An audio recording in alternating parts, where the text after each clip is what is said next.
नमस्कार मित्रों, हंस मंत्र साधना में आपका स्वागत है। मित्रों, आप बाबा रामदेव जी के मंदिर जाते हैं या अन्य किसी देवी देवता के मंदिर जाते हैं तो आप जाने अनजाने में ऐसी गलतियां कर देते हैं जिस कारण आपका मंदिर जाना व्यर्थ हो जाता है। आपको कोई भी देव कृपा नहीं मिलती है। आप मंदिर जाते हैं, अगर इन नियमों को, इन बातों को ध्यान में नहीं रखेंगे तो आप मंदिर एक क्या 20 बार जाइएगा पर देव कृपा नहीं मिलेगी। क्योंकि मंदिर जाने के भी कुछ नियम होते हैं। उस नियम को ध्यान में रखते हुए आप मंदिर जाएंगे, देव की दर्शन करेंगे तो आपको तुरंत एक बार में ही देव की कृपा मिलेगी। तो आज का वीडियो पूरा देखिए और हम जो नियम बता रहे हैं इन नियमों का पालन करते हुए देव दरबार में जाइएगा तो आपको देवता का आशीर्वाद प्रत्यक्ष रूप में मिलेगा। पहला है, कभी भी आप किसी भी मंदिर जाए या बाबा रामदेव जी के मंदिर में जाए तो अपने नंगे सिर कभी मत जाइएगा। क्योंकि जब हम किसी बड़े आदमी से, बड़े इंसान से मिलते हैं, जाते हैं तो नंगे सिर, पहले के लोग जो नंगे सिर कभी नहीं जाते थे। और गुरुद्वारों में तो आपने विशेष कर देखा होगा कि गुरुद्वारे में जो भी सरदार सिख भाई जाते हैं वे कभी भी अपने नंगे सिर नहीं गुरुद्वारा में जाते हैं। तो इसलिए भगवान है, परमात्मा है, बड़े हैं और हमारे दाता है, हमको देने वाले हैं। अगर हम उनके सामने नंगे सिर जाएंगे तो उनका अपमान होगा और वह आपको कृपा नहीं मिल पाएगी जितनी आप इच्छा रखते हैं मंदिर जाने से। इसलिए मंदिर जाएं तो कभी भूलकर भी अपना सिर को नंगा न रखें, सिर को हमेशा ढक कर ही जाएं, जिससे मंदिर में बाबा के जो भी गण हैं, बाबा के जो भी भक्त निवास करते हैं, वे आपको आशीर्वाद देंगे और आपकी मनोकामना जल्दी पूरी होंगी। पहले के ज़माने में सिर को नंगा रखना यानी बिना सिर ढके किसी से मिलना जाना, किसी बड़े आदमी से मिलने जाना बहुत ही बड़ा अपशगुन माना जाता था। और वही आजकल के मॉडर्न ज़माने में लोग इसको भूलते जा रहे हैं। इस कारण देव कृपा नहीं मिल पाती है। तो इसलिए आप मंदिर जाएं, जब भी जाएं, बाबा रामदेव जी के दरबार जाएं तो अपने सिर को हमेशा ढक कर ही जाएं। और दूसरा है, मंदिर में जाएं तो सिर्फ़ और सिर्फ बाबा के चरणों को ही छुएं, बाबा को ही नमन करें, बाबा को ही प्रणाम करें। अगर मंदिर में कोई अन्य व्यक्ति आता है जो सम्मान करने योग्य हो सकता है, कोई बड़ा हो सकता है, आपका कोई अतिथि हो सकता है या अन्य कोई बड़ा आदमी है, तो उनके पैर आप कभी भी भूल कर मत छूइएगा।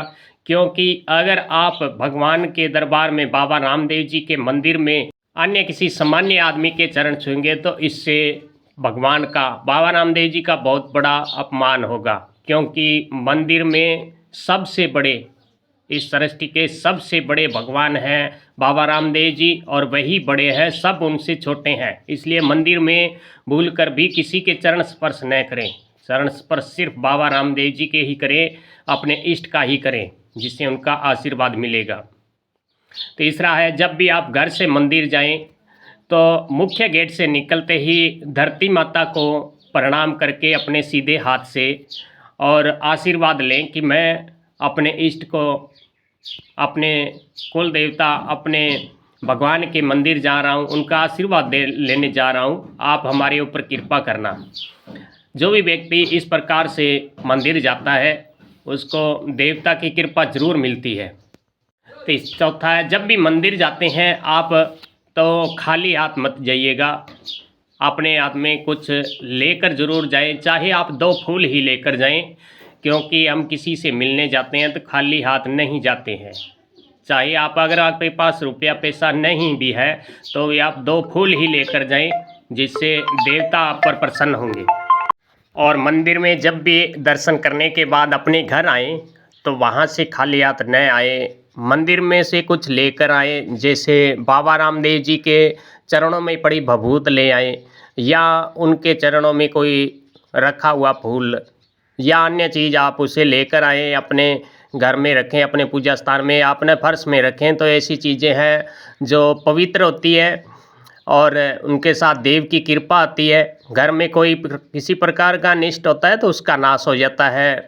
और मंदिर में देव कृपा के प्रसाद के रूप में आप वहाँ से फूल लेकर आएंगे और उसे किसी स्पेशल कार्य के लिए जा रहे हैं तो उसे साथ लेकर जाएंगे तो वह कार्य देव कृपा से अवश्य पूर्ण होता है।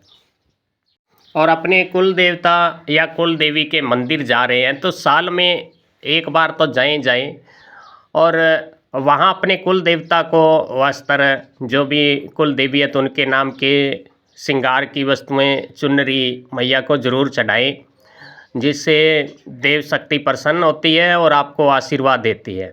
और आप अपने कुल देवी के नाम से साल में एक बार 11 कन्याओं को, 9 कन्याओं को भोजन जरूर कराएं। अपने घर में कन्याओं को भोजन कराते हैं तो कन्याओं के रूप में ही देवी शक्ति है जो घर में आती है और भोजन करके जाती है। घर में किसी प्रकार का कोई नकारात्मकता या कोई किसी प्रकार की बाधा है तो उसे देवी शक्ति है जो खींच कर अपने साथ ले जाती है।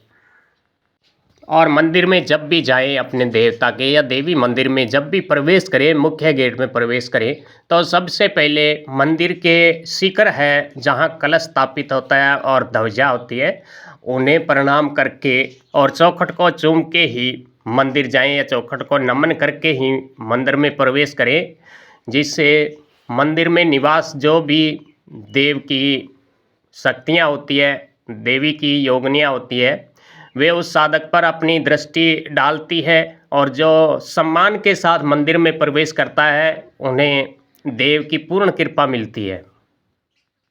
और किसी संकट विशेष के लिए मंदिर जाएं तो मंदिर में जाकर संकल्प लें कि हे देव, मैं 41 दिन, 51 दिन या 90 दिन, 108 दिन आपके मंदिर में हाजिरी लगाऊंगा। हमारे घर में यह संकट है, आपके कृपा से हमारे घर में जो संकट है उसका नाश हो और हमें भी आपकी पूर्ण कृपा मिले और आपकी भक्ति प्राप्त हो। देवता से आप अपना आशीर्वाद मांगिए। कभी भी देवता से ऐसे नहीं कि हमें धन दे दो, गाड़ी दे दो, मोटर दे दो, ऐसा कुछ मत मांगिएगा। सिर्फ और सिर्फ उनका आशीर्वाद और उनका चरणों का सहारा ही मांगिए, जिससे देवता आप पर प्रसन्न होंगे और आपको वो कुछ देंगे जिसकी आप कामना करते हैं। और किसी देवता के मंदिर जा रहे हैं, वहाँ से आप देवता की तस्वीर या देवी की तस्वीर लेकर आ रहे हैं तो आप उन्हें खुले मत लेकर आएँ, उन्हें किसी वस्त्र में अच्छी तरह लपेट कर ही घर लेकर आएँ और घर में ही उसे वस्त्र से अलग करके अच्छी तरह गंगा जल से धो के घर में स्थापित करें।